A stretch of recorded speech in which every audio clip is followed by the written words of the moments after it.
Perfecto. Bueno, hola a todos y a todas y a todes. Gracias por estar aquí, por invertir su tiempo en esto. Hoy día vamos a hablar sobre la ética al aire libre, sobre 7 principios para disfrutar de la naturaleza sin dañarla, basados en los principios no deje rastro de la escuela Knowles.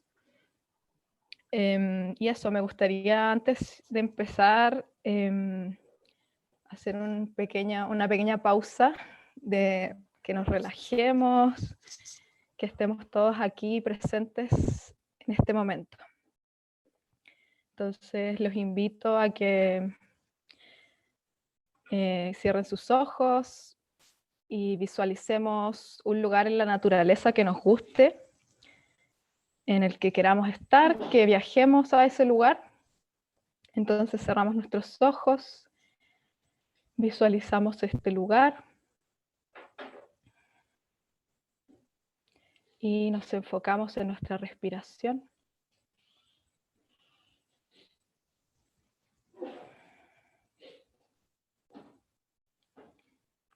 Vamos observando nuestra respiración. Vamos relajando nuestro rostro, nuestro cuello. Y vamos haciendo inhalaciones profundas.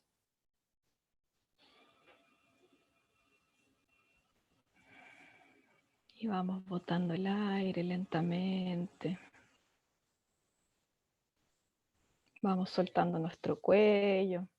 Hacemos movimientos circulares.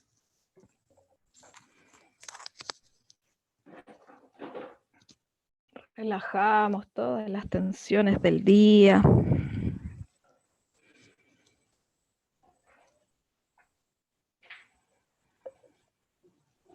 Y disfrutamos plenamente de este lugar en la naturaleza que visualizamos.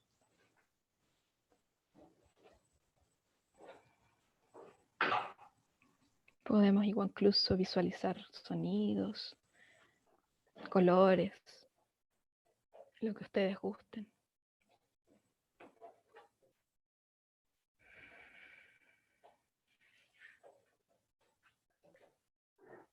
Nos empapamos de esta naturaleza.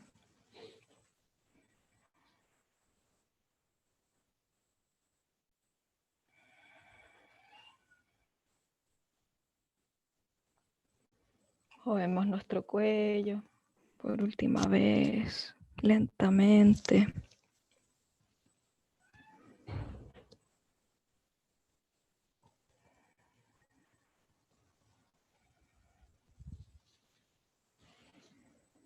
Y vamos abriendo lentamente los ojos.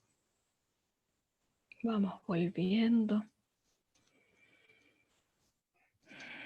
Inspirados en este lugar que visualizamos y esta conexión con la naturaleza, vamos a empezar a conocer estos 7 principios que nos van a ayudar a disminuir nuestro impacto lo máximo posible en la naturaleza. Entonces, bueno, para partir, no sé si lo mencioné antes, pero mi nombre es Javiera Gómez. Yo soy de Puerto Natales y pertenezco a Fundación Lengua, al igual que Josefa. Y hoy día vamos a compartirles esta linda clase que hemos preparado para ustedes. Así que espero que les guste y la disfruten y aprendan mucho. No sé si puedes pasar a la siguiente diapositiva. Bueno, todas las fotos que están aquí en la presentación son fotos de nosotras, mías y de la Pepa. Y bueno, ahí se ve que en la naturaleza podemos disfrutar, ¿cierto?, de distintas formas, hacer distintas actividades al aire libre, distintos deportes, observar desde los más pequeñitos ecosistemas hasta los más grandes, animales, flora, ¿cierto?, rocas, líquenes, etc. ¿cierto? Entonces la idea de esto también es disfrutar todo lo que nos entrega la naturaleza de una manera respetuosa con ella y obviamente minimizando nuestro impacto al máximo posible. Así que ahora les vamos a contar de estos 7 principios que nos van a ayudar a lograr esto. Vamos a partir con el principio número 1. ¿Sí? Yo solo quisiera agregar que a raíz del tiempo, hola a todos y todas, me los habían saludado hoy día. Hay algunas fotos que no son ni mías ni, bueno, de la Inga, que las saqué ahí de internet, solamente para no robarme las cuentas. Pero bueno, es un compilado de actividades y de interpretación, educación ambiental y de deportes que se hacen al aire libre, donde se puede hacer esto de educación ambiental al aire libre e interpretación. Ya, bacán. Entonces, ahora les voy a presentar el primer principio, que es planifique y prepare su viaje con anticipación. Porque este es el primer principio. La planificación es sin duda lo más importante que debemos hacer antes de realizar cualquier actividad al aire libre. ¿Por qué? Porque primero tenemos que pensar, ¿cierto? Informarnos a dónde vamos, qué vamos a hacer, qué condiciones tiene ese lugar, qué restricciones tiene ese lugar, toda la información que podamos recopilar del lugar al que vamos a ir, y eso todo lo vamos a hacer previamente, idealmente para saber a dónde vamos y con qué nos vamos a encontrar. Entonces, por eso ahí puse una foto Google, San Google, que nos entrega toda la información, ¿cierto? Idealmente recoger toda la información. Lo más importante sería climática, condiciones climáticas, para saber qué equipo vamos a llevar, ¿cierto? No es lo mismo ir a la montaña donde haya nieve, por ejemplo, que ir de viaje a acampar a la playa, por ejemplo. Entonces, esas consideraciones son muy importantes al momento de realizar una actividad al aire libre. Entonces, de esa manera, al conocer las condiciones climáticas, vamos a saber qué equipo vamos a llevar. Equipo en todos los sentidos, ¿cierto? Porque si vamos a realizar una actividad deportiva, por ejemplo, vamos a necesitar equipo de ese deporte. Y también equipo se refiere a la vestimenta, cómo nos vamos a vestir. Luego sería reducir la basura, ¿cierto? Para esto, por eso vamos a planificar bien cuántos días vamos a ir, cuántas personas somos, qué vamos a comer, si es que en el lugar se puede cocinar con cocinillas, si es que en el lugar, no sé, hay un camping habilitado. Todos esos pequeños detalles nos van a servir para planificar nuestro viaje y anticiparnos a cualquier eventualidad que pueda ocurrir y evitar, obviamente, esa eventualidad o ese pequeño imprevisto que podría ocurrir si es que no estamos preparados o si es que no investigamos lo suficiente antes de ir a un lugar. De esa manera vamos a reducir nuestra basura, por ejemplo, comprando a granel, idealmente todo lo que llevemos, lo que se pueda, frutos secos, chocolates, cereales, cualquier tipo de comida que quieran llevar, y si no, en el peor de los casos, si compramos comida envasada, reembolsamos estos alimentos para llevar la menor cantidad de basura posible al lugar al que vamos. ¿Esto por qué? Porque obviamente, bueno, ahí lo vamos a ver más adelante, que nos tenemos que traer toda nuestra basura al lugar que vayamos. Entonces, bueno, y el último punto dice, lleve cartas geográficas, brújula o GPS. Esto también es, obviamente vamos a investigar del lugar y todo, vamos a saber dónde vamos a ir, qué ruta vamos a realizar, y llevamos cartas geográficas, brújula o un GPS, ya sea el celular o lo que sea, para estar preparados ante cualquier eventualidad, si es que, sobre todo si es que vamos a un lugar que sea alejado, que sea prístino, que no hayan senderos demarcados, por ejemplo, y también para evitar dejar marcas en el sendero, pircas o qué sé yo, idealmente no hacerlo.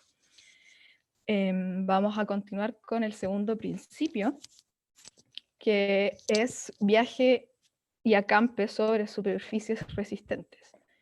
Antes, bueno, ahí hay una fotito de 10 cosas esenciales que deberíamos preparar, que todo tiene que ver con lo que recién hablamos de la planificación. Ahí sale como una lista enumerada de 10 cosas esenciales que no te pueden faltar al ir a hacer una actividad al aire libre. Y luego vamos a pasar a esto que es el principio número 2. No voy a ahondar mucho en esta imagen porque después ustedes van a tener la presentación y la van a poder ver en honor al tiempo. Así que bueno, vamos a seguir. Viaje de campo en superficies resistentes. ¿A qué se refiere esto? A que nosotros, si es que vamos a viajar, esto se refiere, claro, a caminar o a acampar en un lugar, lo hagamos sobre suelos resistentes y no sobre suelos frágiles o suelos que alojen ecosistemas, ¿cierto? Como por ejemplo suelos que tengan musgos o sotobosques, ecosistemas frágiles en el fondo, que nosotros al acampar y poner una carpa sobre estos suelos podríamos generar un impacto súper grande, incluso sin querer quizás muchas veces. Entonces por eso también es muy importante, en principio 1, insisto, en planificar y preparar nuestro viaje con anticipación, para saber con qué nos vamos a encontrar. Entonces, al momento de acampar, también nos vamos a fijar de que las fuentes de agua que hayan disponibles en el lugar estén a más de 60 metros de distancia de donde nosotras vamos a poner nuestra carpa. También vamos a, por ejemplo, hacer la discriminación de los lugares de alto uso. ¿Qué quiere decir un lugar de alto uso? Que es un lugar frecuentemente visitado, quizás también visitado por mucha gente. Por lo tanto, es un lugar que ya tiene un nivel de impacto y ya tiene, por ejemplo, senderos designados, ya tiene un lugar de camping designado, establecido. Entonces, en ese caso, si es que el lugar al que nosotros vamos a ir es un lugar de alto uso, un lugar frecuentemente visitado, vamos a acampar solamente en los lugares que están establecidos, vamos a usar los senderos que ya existen, y obviamente vamos a dejar el sitio limpio para otros visitantes. Y si vamos a lugares prístinos o lugares de difícil acceso, que estén alejados, que no sean frecuentemente visitados por las personas, vamos a tener distintas consideraciones porque ya no es un lugar que está preparado para recibirnos a nosotros como visitantes. Por lo tanto, por ejemplo, si vamos a ir en grupo, vamos a evitar caminar en fila india como lo hacemos normalmente en un sendero, ¿cierto? Esto es porque al caminar en fila india, si somos muchas personas y en un lugar que no existe un sendero, vamos a ir generando con el tiempo un sendero que no existía antes. Por lo tanto, eso ya es un impacto. Por eso dice mejor dispersos en abanico. ¿Esto qué quiere decir? Que caminemos todos separados en la misma distancia, pero no uno detrás del otro, sino uno al lado del otro. De esta manera vamos a impactar distintos lugares, pero menos, porque va a pasar solo una persona, ¿cierto? A eso apunta el principio número 2, que es viaje y acampe en superficies resistentes. Vamos a continuar con el principio 3, que es disponga adecuadamente de los desechos. Aquí hablamos de todo tipo de desechos, desde la basura que nosotros llevamos al lugar, por eso también vuelvo al principio 1, cuando hablamos de reembolsar la comida y evitar llevar tantas cosas, tanta basura. Entonces, aquí es lo que dije al principio, que todo lo que llevamos a un lugar al aire libre o a la naturaleza vuelve con nosotros, siempre. Nunca enterramos la basura, eso es una aberración gigante. Nunca, ni siquiera los orgánicos, porque esas cosas no pertenecen al ecosistema al que nosotros vamos. También nos vamos a fijar si es que al lugar al que vamos no existe, por ejemplo, una instalación sanitaria o una letrina. Vamos a utilizar una técnica que se llama hoyo de gato. Esto es para hacer defecar o orinar. Entonces vamos a explicarlo rápidamente. Es prácticamente como dice la palabra, es un hoyo. Hacemos un hoyo con una palita, idealmente una palita chiquitita, que de seguro las han visto por ahí, que las venden en las tiendas de camping. Con esta palita vamos a hacer un hoyo pequeño, de unos 20 centímetros por lo menos de profundidad, y de unos 15 centímetros de diámetro. De esta manera vamos a realizar nuestras necesidades en el hoyito y luego vamos a revolver nuestros desechos para deshacerlos y para que se degraden de mejor manera en este hoyito que nosotros hemos hecho. Posterior a esto, bueno, esto lo podemos hacer con una ramita, con un palito, con cualquier cosa, idealmente no con la misma pala porque sería muy antihigiénico, ¿cierto? Entonces, bueno, después lo vamos a tapar con tierra, bien tapado con toda la misma tierra que sacamos para hacer ese hoyo. Vamos a tratar de cubrir con materia vegetal, con todo lo que esté ahí a nuestro alcance. Y vamos a dejar ahí, no hay rastros de que nosotros estuvimos ahí, pero también hay gente que dice que idealmente es dejarlo demarcado como con una ramita o con un palito para que otra persona, si es que va al lugar, no haga el hoyito en el mismo lugar, ¿cierto? Eso sería encontrarse con una sorpresa bastante desagradable. Una consideración importante a tener al hacer el hoyo de gato es que se tiene que realizar a más de 60 metros de fuentes de agua, ¿cierto? Y ojalá en un terreno plano, que no tenga, por ejemplo, una pendiente, porque nos va a ser muy incómodo para realizar nuestras necesidades. Otra cosa muy importante al hacer esta técnica o cualquier otra, el papel higiénico siempre va a volver con nosotros. Nunca lo enterramos en este hoyo de gato. El papel higiénico no se quema, ni se deja debajo de una piedra, ni debajo de un árbol, ni por ahí. No, el papel higiénico siempre vuelve con nosotros. Entonces, vuelvo al principio, número 1, nosotros vamos a pensar en eso, ¿cierto? Por lo tanto, vamos a llevar una bolsa especial, ya sea una bolsa Ziploc o cualquier otro tipo de recipiente especial para nuestro papel higiénico. Luego, con el lavado de utensilios de cocina, por ejemplo, del camping, lavado de ollas, de lo que sea que ocupamos para comer, o de ropa incluso, también tenemos que considerar que sea a más de 60 metros de una fuente de agua, para no contaminar, ¿cierto? Creo que respecto a esto queda todo bastante claro. No sé si Pepa quieres agregar algo. Si no, seguimos con la siguiente diapositiva. Bueno, ahí hay una foto de lo que no hay que hacer. Hay mucho papel higiénico entre las ramas y entre materia vegetal.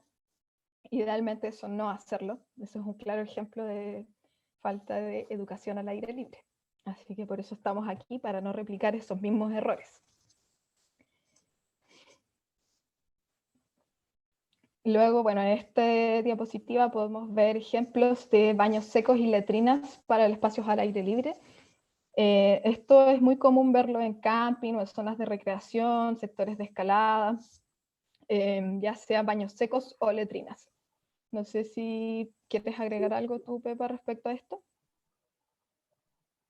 Sí, aquí solo agregar un detalle porque esto, bueno, es como una repasada de los principios que tenemos que comprimir por el tiempo, en poco tiempo, y bueno, la idea, valga la redundancia, y bueno, la idea sí es como indagar un poco, saberlo y tenerlo en cuenta, pero esto se ve de nuevo como es educación ambiental al aire libre, o sea, hay que mostrarlo, hay que hacer un hoyo de gato para saber cómo se hace un hoyo de gato, y el tema de los baños secos y las letrinas es solamente para aportar que si nosotros queremos abrir un lugar a más personas o llevar reiteradamente personas al aire libre, o sea, el hoyo de gato es cuando no están estas instalaciones y cuando hay un cierto número de personas que ya se convierten en visitantes recurrentes de un lugar, hay que evaluar si quizás ya es bueno dejar de hacer hoyos de gato y hacer un lugar concentrado que en el fondo es como una mini zona de sacrificio, si es que es una letrina o si es que es un baño seco, no tiene por qué ser una zona de sacrificio, sino que se va a convertir se va a compostar y se va a convertir en tierra que también podemos reutilizar en otra cosa. Solo eso, para tener, es un punto súper importante para tenerlo en cuenta, porque si llevamos mucha gente, al final hacer hoyo de gato de forma continua también genera un impacto si es de forma reiterada con tanta gente. Exactamente. Gracias por esa aclaración. Y vi por ahí un mensajito que decían sobre Cacatuo, que también es muy famoso. Bueno, eso también es otra forma de manejar los desechos en la naturaleza. En realidad existen muchas formas, solo estamos mencionando algunas para que tengan una idea. Luego, bueno, viene el principio número 4, que es deje lo que encuentre. Este principio también es bastante como cuestionable respecto al criterio que uno pueda tener, porque se refiere a que nosotros debemos preservar el pasado, ¿cierto? Lo que existe en la naturaleza se queda en la naturaleza. Porque si nosotros tomamos un elemento de la naturaleza, ya estamos interviniendo y estamos generando un impacto, con querer o sin querer.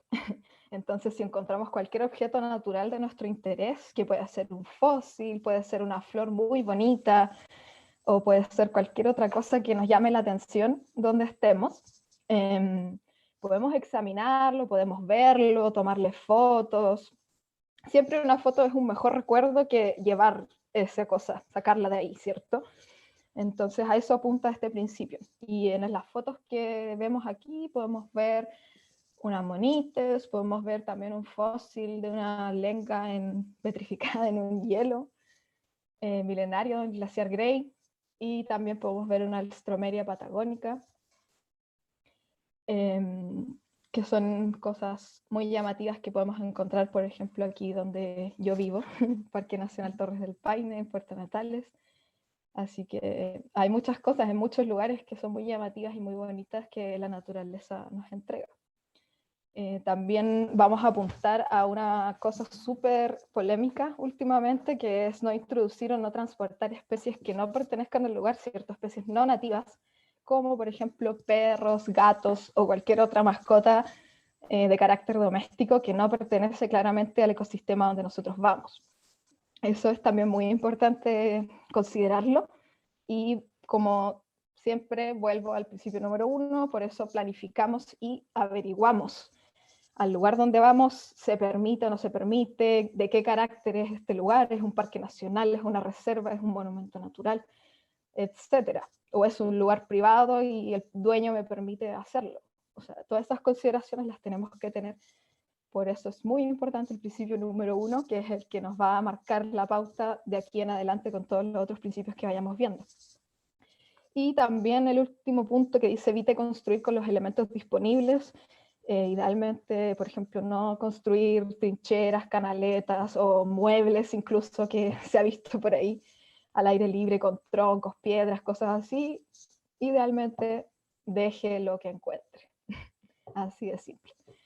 Vamos a seguir con el principio número 5, que habla sobre el impacto de las fogatas, que es otro punto muy importante.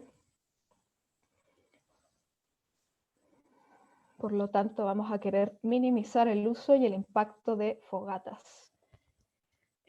Bueno, en esta foto, ¿cierto? Un atardecer ideal con una fogatita, un atardecer hermoso.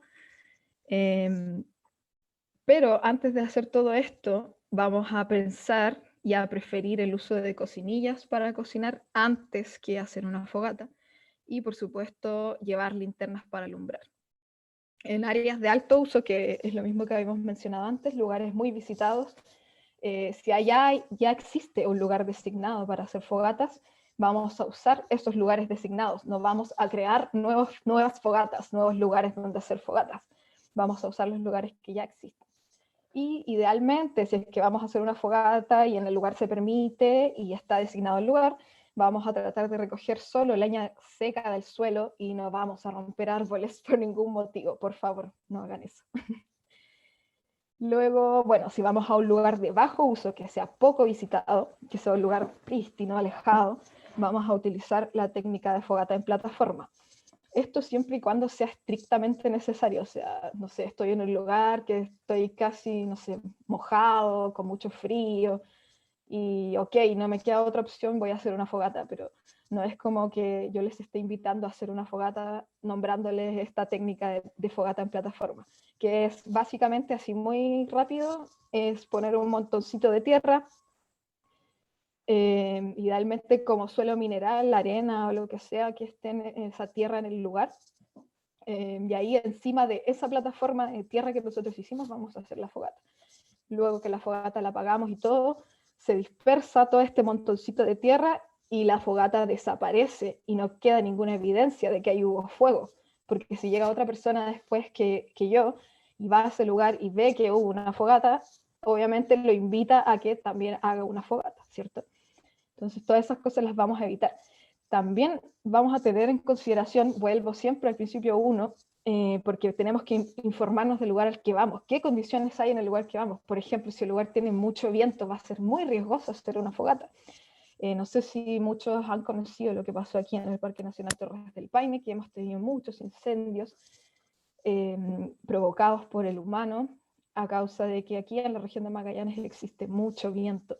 Entonces es muy peligroso quemar o hacer fogatas o prender fuego, o incluso una pequeña colilla de cigarro o un pequeño pedazo de papel confort que no me quise llevar conmigo porque no sé, porque me dio asco, porque no sé, cualquier motivo, y lo quise quemar, que fue lo que pasó en el último incendio que hubo el 2011 en el Parque Nacional Torres del Paine. Ahí en esta imagen lo podemos ver, toda el área roja fue el área quemada. Esto fue hace ya 10 años, y lamentablemente, a pesar de que fue hace 10 años, existen todavía evidencias del último incendio. Fueron alrededor de 17.000 hectáreas quemadas por un turista israelí que se le ocurrió la brillante idea de quemar su papel higiénico en Torres del Paine, donde hay vientos de 100 kilómetros por hora. Entonces, por eso siempre volvemos al principio número 1, que es yo averiguo primero dónde voy, qué condiciones hay donde yo voy. Y obviamente en un parque nacional no se puede hacer fuego, entonces vamos a respetar también las reglas y aceptar las restricciones del lugar al que estoy yendo, ¿cierto? Entonces, bueno, este lamentable episodio nos deja un aprendizaje muy grande y una lección para todos para pensar bien lo que hacemos y las consecuencias que puede tener en la naturaleza. Vamos a continuar con las siguientes diapositivas.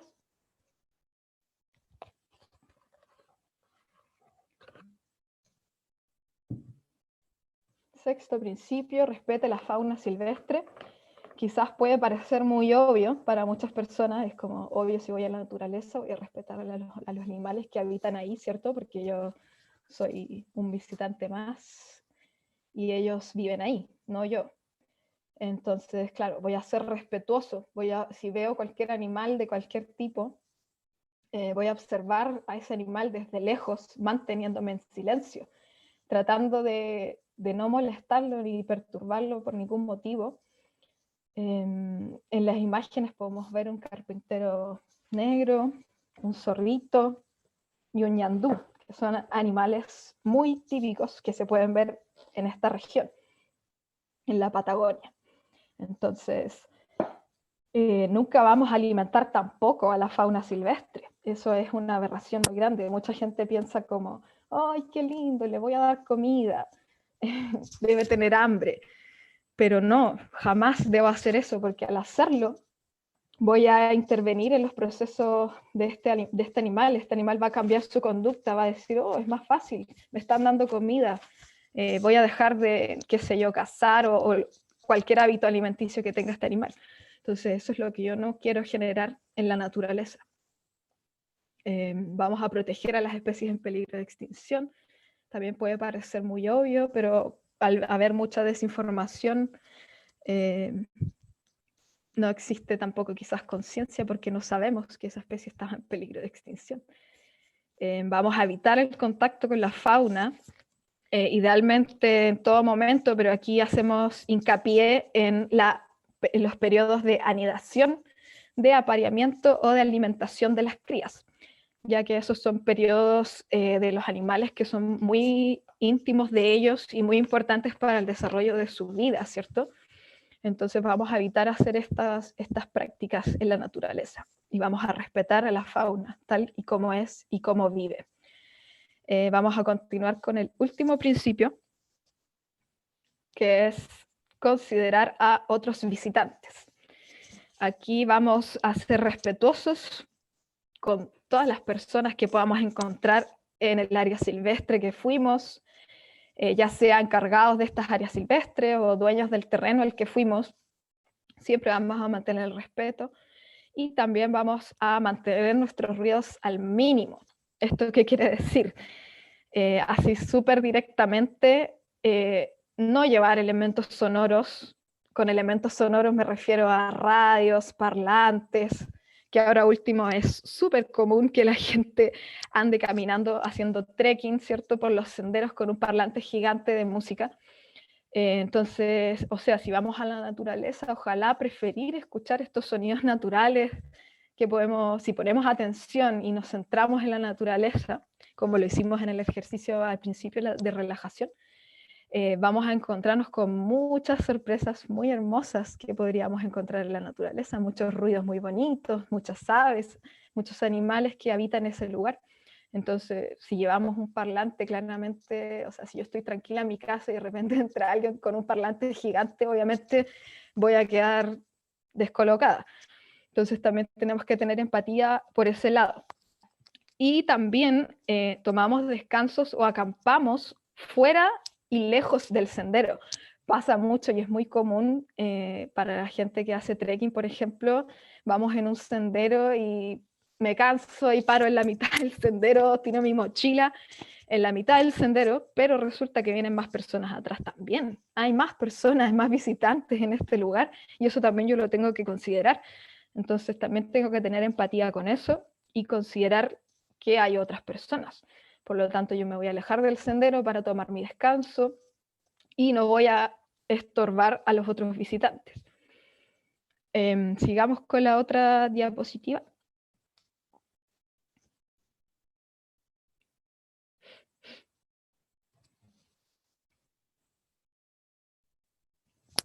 Finalmente, para cerrar, consideramos el impacto de muchos visitantes.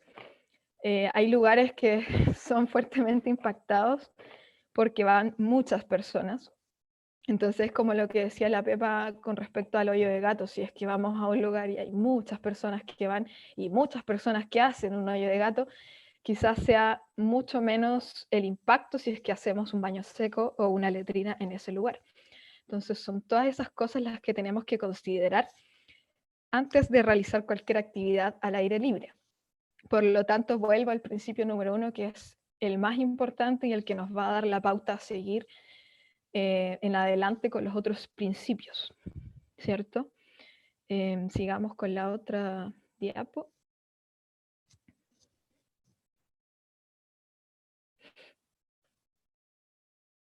Ahí están los 7 principios que hablamos recién. Y también ahora los vamos a invitar a que hagan una actividad para que apliquen estos principios. Y vamos a hacer mucho hincapié en el principio número 1. De hecho, la actividad se va a tratar de eso, de que planifiquemos. ¿Ibas a decir algo, Pepe? Antes de la actividad, sí, quería complementar un poquito. Bueno, estos 7 principios ya se vienen implementando más en la educación ambiental al aire libre, en los guiados, existen cursos, certificaciones, y bueno, esto nace de una escuela desde Estados Unidos y desde el Servicio Forestal de Estados Unidos.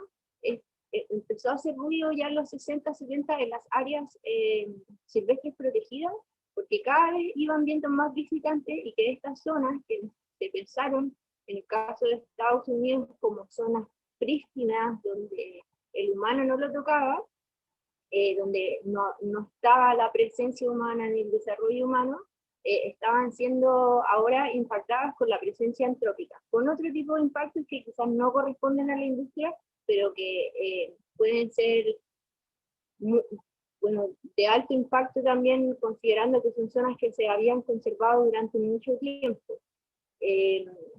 Y dentro de eso nacen los siete principios, que en realidad son súper útiles, son súper simples de aprendérselos, de enseñárselos a todo tipo de público, niños, familias, en toda clase de ocasiones, visitantes que van por el día a un parque nacional o que van a una zona natural. Pero sí son poco profundos en su contenido. O sea, nosotros también le podemos agregar un poco más de eso, ir detallando y dependiendo también de del contexto se le suma, como en todo, algo que es criterio, que es básico. Entonces, mientras más nosotros podamos indagar y conocer y experimentar un lugar, mayor va a ser nuestro criterio. Y mayor van a ser nuestras herramientas y nuestras opciones para ver qué es lo mejor para ese lugar. Y también en eso, como una crítica, viendo estos principios que son como son súper fáciles como de poder enseñar, es solo que el tema del no deje rastro no nos inserta tanto a nosotros como humanos en la naturaleza. Entonces, unos autores de Estados Unidos también le hacen como una crítica a este sistema súper constructiva y desarrollan otros 7 principios, que es la extensión del no deje rastro, que se llama más allá del no deje rastro. Entonces agregan número 1, edúcate. Bueno, aquí de hecho hay una foto de la Javi en algunas limpiezas que hicimos en el borde costero el año pasado en Puerto Natales. Y bueno, principio número 1, edúcate y educa a otros visitantes sobre los lugares que visitas. Que es lo que ha dicho mucho la Javi sobre planificar y también sobre investigar a los lugares en los que vamos. O sea, también ojo con la cultura local de un lugar para poder respetar sus propias identidades, sus propias tradiciones, costumbres, etcétera. Es muy importante investigar acerca de aquello. 2, compra solo el equipamiento que necesitas. También ahora no solamente nace la cultura mental con mayor poder, también nace la cultura outdoor, y nace, por otro lado, la necesidad de un nuevo consumo, y de hecho lo podemos ver, o sea, en pocos años, las personas que están, por ejemplo, en Santiago, en el metro, donde hay como aglomeraciones grandes, empezamos a ver chaquetas de pluma por todos lados, equipos outdoor, así ya, todos somos outdoor. Entonces, también hay un incentivo de consumo que tampoco aporta y genera un impacto. O sea, ¿de dónde vienen las plumas de la chaqueta que estoy utilizando? ¿De dónde viene ese trabajo? Etcétera. Como siempre, la primera R de reflexión es muy importante ante todo principio, ante todo desarrollo de ética. Bueno, 3, cuida el equipo que tienes. También entonces las R's que me encantan: repara, reutiliza. Bueno, yo de hecho ocupo esto que es súper abrigadito ahora que hace frío, pero lo tengo todo lleno de parches y ya lleva como 12 años conmigo, que nada, me ha ayudado mucho, y al mismo tiempo creo que es un elemento que se puede reparar y alargar su vida útil por mucho tiempo, y también ahí, bueno, un poco dejar que importe tanto como la apariencia, o que esté sucio, o que tenga un parche. En la naturaleza no tenemos que estar impecables, tiene que ser eficiente. Entonces, no importa tanto como la impecabilidad de la apariencia, sino que tenga utilidad y que funcione. 4, escoge consumir comida, equipo y ropa de forma consciente, un poco lo que decía la Javi en el principio número 2, como si podemos comprar a granel, si podemos minimizar el exceso de empaque. También la Javi habló del viento que hay en Torres del Paine. En el norte también hay un montón de viento, aquí en la Araucanía también, no como Magallanes, sí, pero ojo con eso, con los empaques, con lo que me guardo en el bolsillo, con lo que dejo en, no sé, en el cierre de la mochila mal cerrar y ¡pum!, se voló.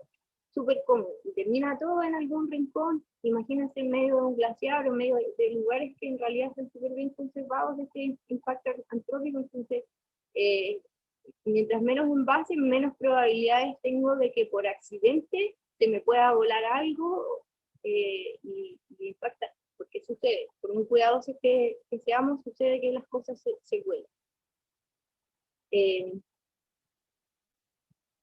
Minimizar la basura, que ya la Javi habló un poco de eso.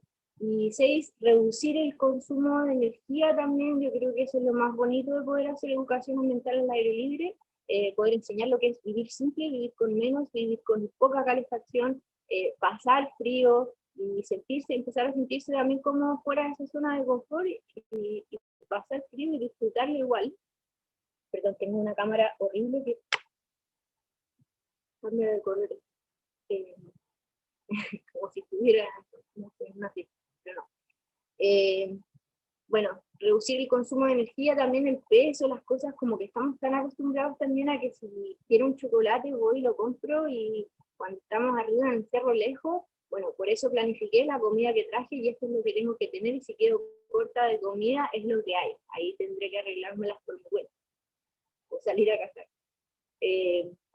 Y por último, 7, involúcrate en conservar y preservar lugares que visitas. O sea, no solamente ver esto como desde afuera, que yo puedo quizás ser cuidadoso con ciertas cosas, ¿no? Involucrarse en los lugares. Si a mí me llama la atención toda la cantidad de impacto que estoy viendo en un lugar que es increíblemente hermoso, en el que disfruto, en el que...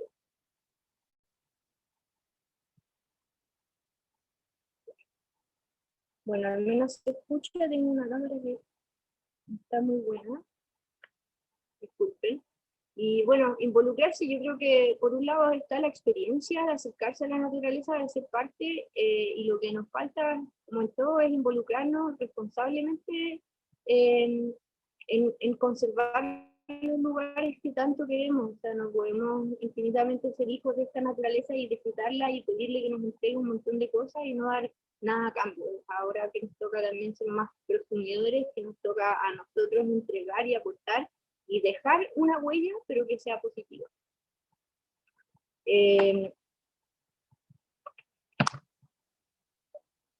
Igual los invito a escribir en el chat qué otras formas conoces para impactar menos y proteger las áreas silvestres que tú visitas. Eso es súper útil. Si tienen otros datos también, si los quieren compartir en el chat, adelante. Y por mientras, tenemos también un ejercicio grupal que vamos a ir a hacer. En el chat les vamos a compartir los links. Tienen 15 minutos para planificar por grupo y 15 minutos para compartir. Al tiro les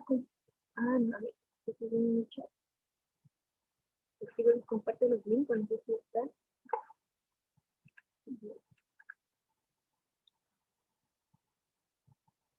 Ya les compartieron los links. Ojalá los puedan guardar ahora, dependiendo del grupo que les toque, guarden los 2 links. Al igual que la clase no pasada, la pasada eso,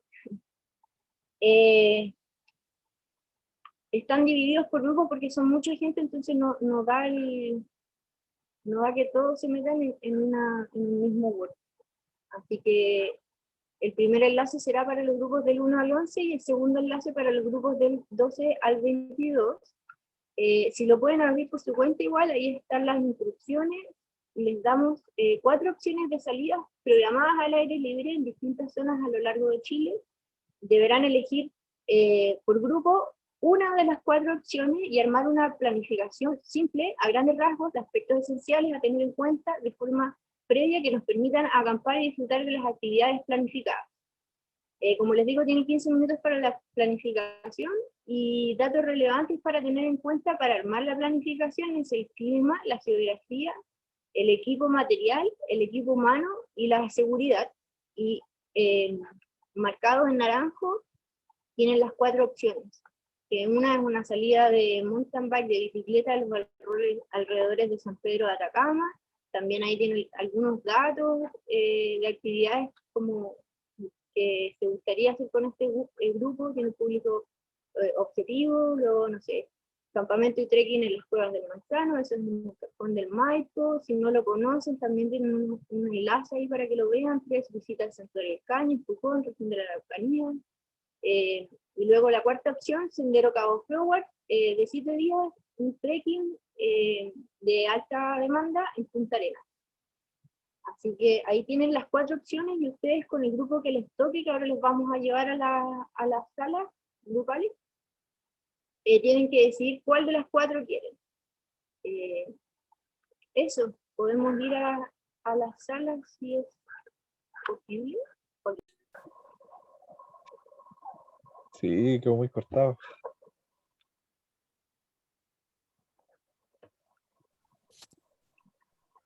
Ya, chiquillos y chiquillas y chiquilles.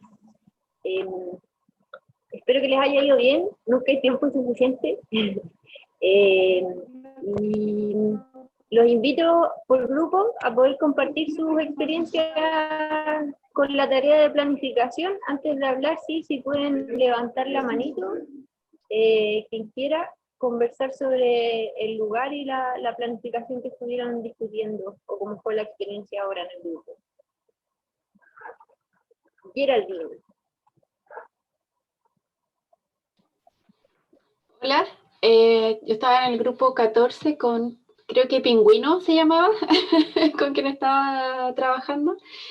Nosotros nos decidimos por unas cuevas en el Cajón del Maipo y ninguna de las dos lo conocía, o sea, lo conoce. Entonces también empezamos a hablar de empezar a averiguar primero de qué se trata el lugar, si se paga, si hay que pedir autorización para ir, y nos enfocamos en un grupo de niñas y niños, entre los 10 y los 12, 14 años para ir, un grupo de 10 niños con el objetivo de hacer como una especie de introducción o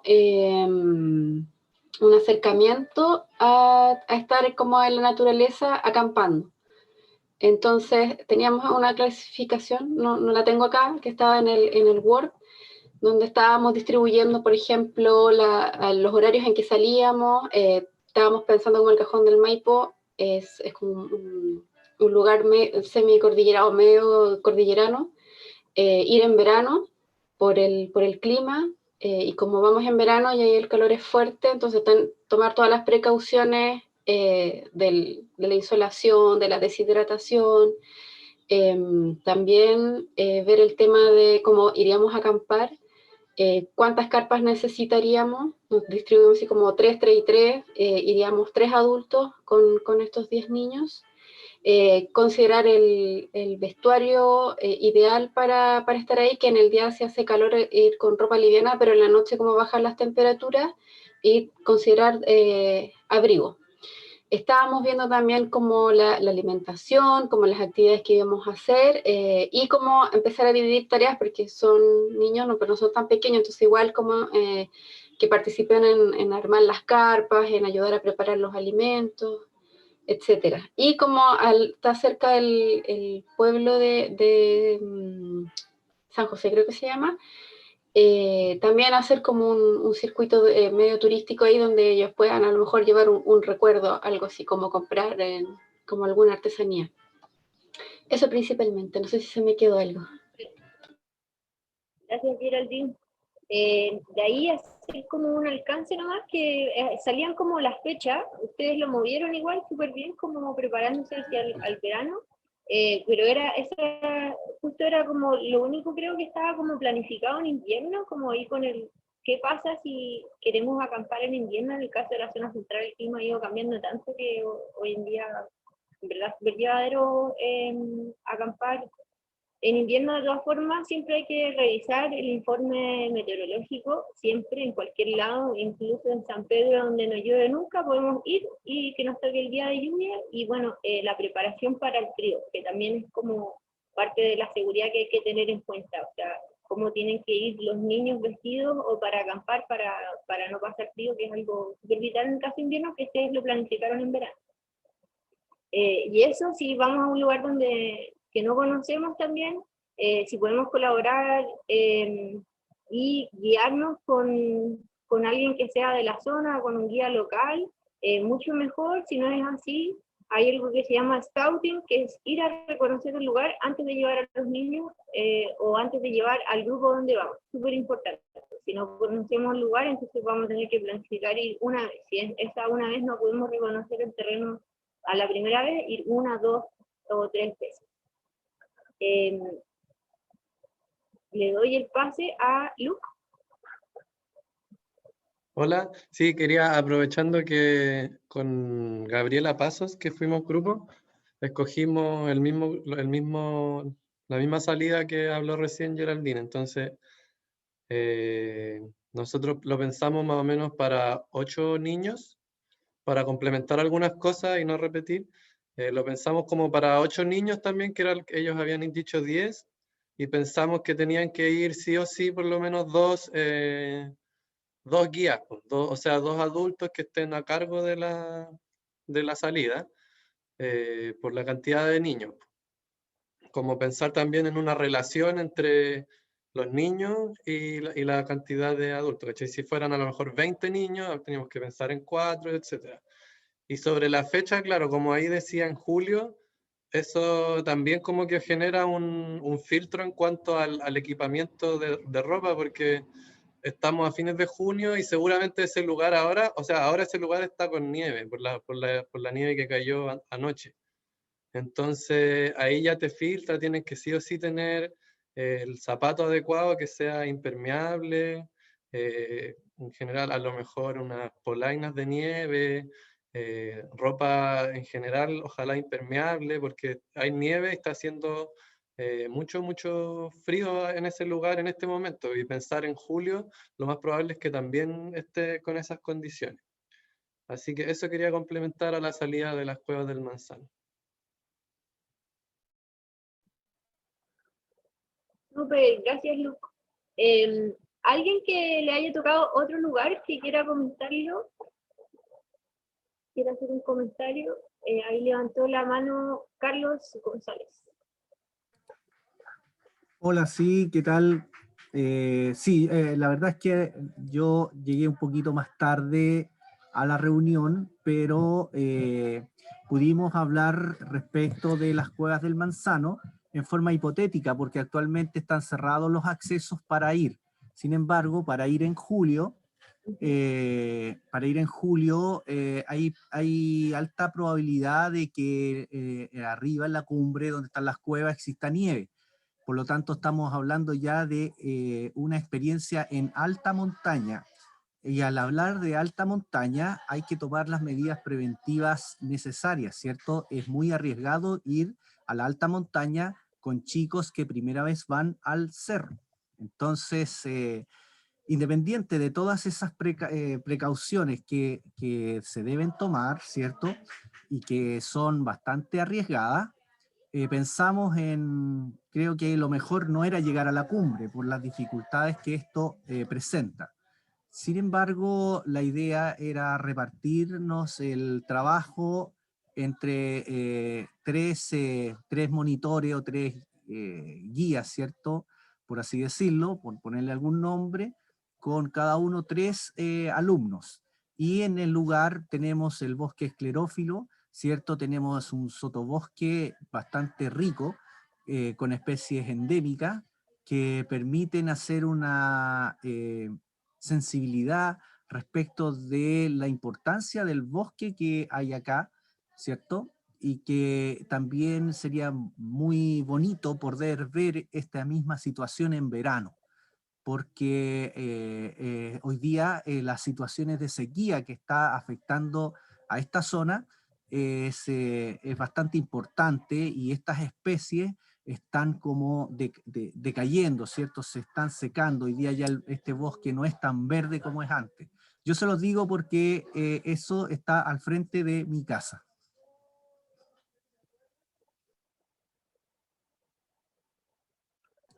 Eso Súper, quería aportar. gracias, Carlos, súper buena acotación. Ahí tocaste un punto que son planificar las restricciones del lugar, que es súper importante. O sea, no vaya a ir a un parque nacional y haya planificado todo y me haya demorado un mes en la logística, o por último 2 días, pero llegar ahí y que esté cerrado, ¿no? Así que es súper importante saber las restricciones previas del lugar, llamar, contactar a quien esté encargado o encargada, y también la seguridad, que es un componente esencial cuando vamos al aire libre. ¿Alguien más le gustaría compartir la experiencia que les tocó, que eligieron alguna actividad diferente fuera de las cuevas del Manzano?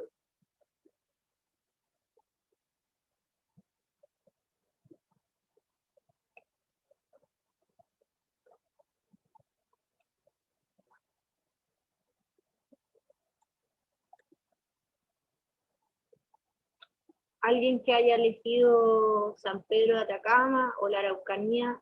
María Eugenia.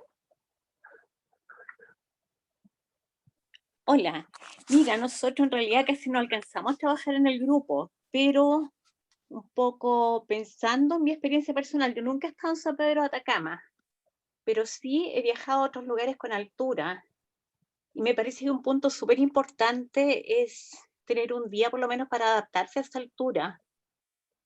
Para uno que vive bajo la cota 1000, digamos, y pensar que ahí vamos a estar como a 4000 metros más o menos en San Pedro. Hay unas pastillitas que yo he tomado en algún lugar que son las Soroche Pills, las hojas de coca.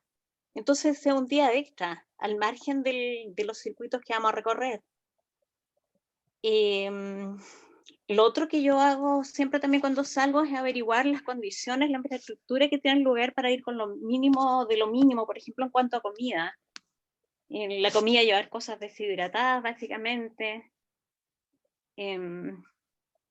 La ropa, bueno, hay ropa tan compacta ahora que también viajar como con lo mínimo, prácticamente con un pantalón de repuesto, lo mismo con la polera, lo que no lleva para arriba. Ahí entiendo que el clima es bastante extremo, con harto frío en la noche y calor en el día, entonces jugar con todo eso, con las capas. Y en cuanto a los recorridos, que eran en mountain bike, hacerlos por las rutas que estén establecidas, porque hay que tener mucho cuidado con el impacto, con la bicicleta, no transitar, me imagino, por zonas que no están determinadas para eso. Esa es mi acotación, porque como te digo, en el grupo prácticamente no alcanzamos a trabajar, no sé si todos teníamos problemas técnicos, yo tuve mucha dificultad, no pude abrir páginas como para averiguar el mapa, la ubicación de los lugares, que me hubiese gustado haberlo hecho. Súper, María Eugenia, muchas gracias. Bueno, igual ahí va a quedar el drive abierto por si quieren revisarlo y después meterse a ver a los lugares y eventualmente si también se puede visitar. Con lo primero que dijiste es súper importante, el tema de la altura, por eso también se agregó un lugar como San Pedro, en donde en general San Pedro mismo ya puede presentar efectos de altura en las personas. Lo que se recomienda antes de tomar algo, idealmente tomar mucha agua, porque el agua nos oxigena, entonces los días previos hay que hidratarse mucho.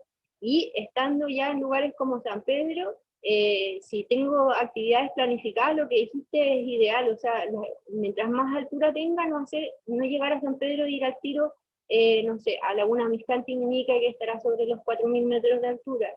Intentar que el cuerpo se adapte a las condiciones y dejar esas actividades que piden mayor esfuerzo para los últimos días y acordarse mucho del agua. El agua es lo más vital para evitar el mal de altura. Y bueno, tener siempre un botiquín preparado según el lugar que visito. O sea, si es un lugar que presenta que es fácil que se me dé mal de altura, tener pastillas que me puedan ayudar o tener disponible, no sé, las hojas de coca que dice que uno puede tomar un té de hojas de coca, tener agua en el caso de mayor complejidad, más grandes grupos, ir con oxígeno, etcétera. Eso también depende mucho del equipo humano y la preparación del equipo humano que tengan, como quién puede dar el oxígeno o quién tiene un botiquín, o que agregar un guía que tenga un curso de primer auxilio, que esté certificado. Entonces, bueno, todo parte de la planificación y indagando del lugar, y le doy el pase a Lucas. Hola, gracias.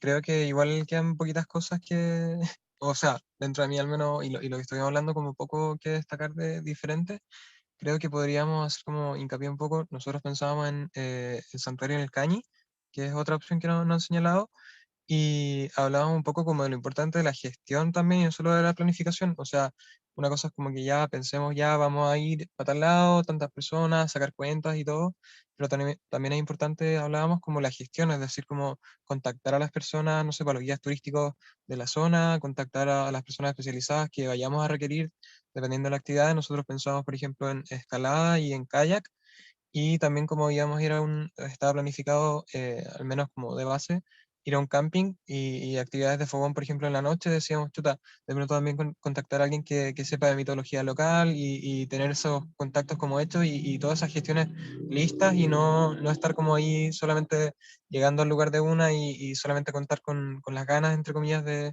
hacer las cosas, sino que gestionarlas y no solo planificarlas. Eso tal vez destacar.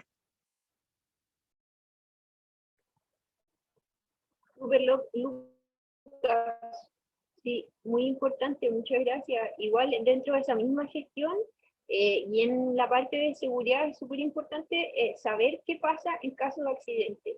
¿Qué hago? ¿Cuál es el paso 1, 2, 3? ¿Cuál es el plan B?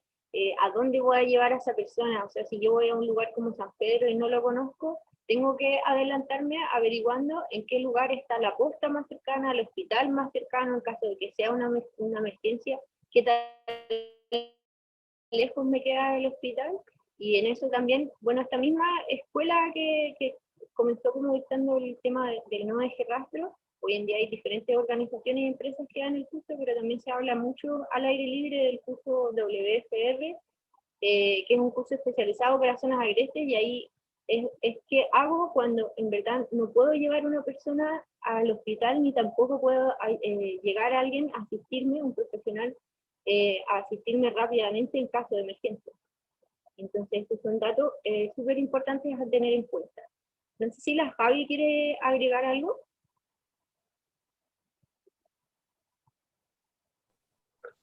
Nada, lo mismo, pues, como dijo por ahí Lucas, creo que fue, la gestión claramente es parte de la planificación, por eso el primer principio es planifique y prepare su viaje con anticipación. Mientras más tiempo tengamos para planificar y preparar nuestro viaje, más preparados vamos a estar para ir y vamos a contar con más información. Entonces, mientras más información recaudemos y mientras más investiguemos sobre el lugar que vamos a ir, eso nos va a dar mayor seguridad porque vamos a estar más preparados y vamos a saber a lo que vamos, en todos los sentidos, como lo que hablábamos recién, de los primeros auxilios, y tener planes, muchos planes, no solamente hacer un plan, o sea, decir ya, ¿qué pasa si pasa esto? ¿Qué pasa si no pasa esto que yo planeé? Ir 100% preparados y anticiparse a cualquier eventualidad. Por eso el principio número 1 es planificar y preparar mi viaje. Por eso hago hincapié en eso, porque al final ese principio con mi planificación va a significar todo lo que yo voy a experimentar en esa salida al aire libre, sea cual sea la actividad que haga. Cada pequeño detalle va a significar una diferencia. Entonces, cada pequeño detalle que yo haga en mi planificación, cada información que me sirva, contacto con gente local, incluso un guía también turístico, si es que voy a un lugar turístico, va a hacer la diferencia claramente en mi experiencia. Son mientras más detalles y mientras más indaguemos, va a ser mejor nuestra experiencia al aire libre. Eso. Súper. Lamentablemente se nos acabó el tiempo y esta es la última y cuarta clase de la U socioambiental. Les quería agradecer mucho por su tiempo, por tener también la motivación de a esta hora de querer hacer equipos de trabajo y trabajar en las actividades y bueno, seguir aprendiendo. También invitarlos a que sigamos en contacto si tienen alguna duda, si quieren conversar de algo. Nosotros también vamos tratando a conocer futuros talleres que se puedan hacer, idealmente presencial. Creo que no se puede reemplazar, o sea, en realidad no se puede reemplazar la experiencia del estar al aire libre. Entonces, si pueden ir solos, hay muchos lugares al aire libre, áreas silvestres donde no hay gente, por favor dense la oportunidad, es una terapia, es necesario, es parte importante de reconectarse con la naturaleza y poder entendernos mutuamente. Así que nada, les dejo la invitación para que puedan escapar a esa naturaleza, a la propia naturaleza interior también. Y ahí están nuestros contactos. Yo soy Josefa, Javiera, somos parte de la Fundación Lenga, también de la SAC Magallanes, de la Sociedad Civil por el Cambio Climático de Magallanes, y ahí está nuestro mail, página web, redes sociales también del SCAC y de la Fundación. Y muchas gracias nuevamente. Sí, muchas gracias a todos y a todes. Oye, antes que se vayan, queremos sacar una fotito para dejar un recuerdo de esta hermosa instancia.